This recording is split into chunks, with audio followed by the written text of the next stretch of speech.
This is the ultimate guide to NULLSCAPE. Please like and subscribe for more content like this. So, let's dive straight into it.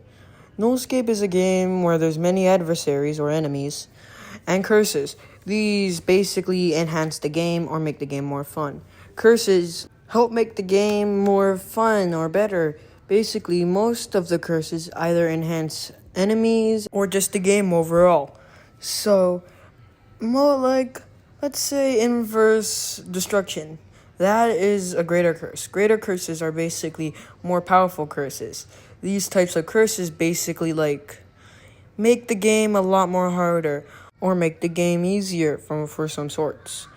Basically, inverse destruction, said by many people, is more like an upgrade, as well, most of the presents are on the outer edges of the map and not closer to the beacon. Moving on back to the topic of regular curses are more like curses that will basically enhance more enemies the more enemies you unlock. Let's say for Guardian. Guardian has camouflage. Camouflage basically turns Guardian invisible and can only be indicated by, its bullets.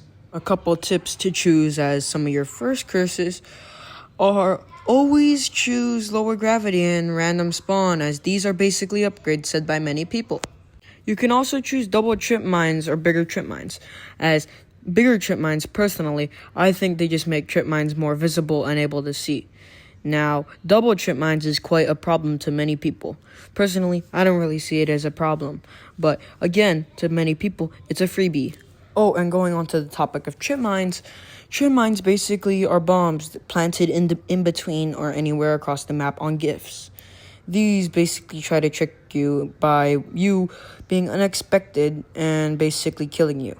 But many newer players get tricked by this, so the easiest way for me to spot them is by looking out for squares with, stars inside of them. Also note that many trim mines mostly appear during level 5. Now, on casual mode, they don't appear, so I suggest on your first couple of runs playing casual mode and then playing standard mode to try to get the gist of it. Also, I suggest trying to play as much solo runs as you can to try experience how it is for yourself, as I feel like this would enhance your gameplay more and make you realize how hard it is to actually collect gifts. But then again, you can also choose duos, and maybe you can also try extreme mode. Extreme mode basically just multiplies your trip coin collector or multiplier and basically doesn't really do anything else. It also makes all the enemies harder to deal with, but you should also try to watch out for most of the red lines. So basically, there's multiple enemies that have indicators. Indicators such as Baby. Baby is basically a straightforward enemy or adversary. This enemy basically dashes forward to you with a foresight or indicator. By far, the easiest way to dodge Baby is just by moving out of the way. Now, there is a curse called Pacifier, which can remove most of the sight of the foresight, but shouldn't be that hard seeing it again, as it's only like a small dash. Moving on to enemies or adversaries. These guys are basically the bad guys of the game, if you didn't already know. But what they do is try to kill you, right? But mostly you want to choose Bell, Mart, and Springer as much as you can, as they're the easiest to avoid and easiest to dodge. As you can see in the footage, Springer basically has an indicator, same like Baby, but instead it's a red line. And yes, Springer can indeed kill you with crushing you.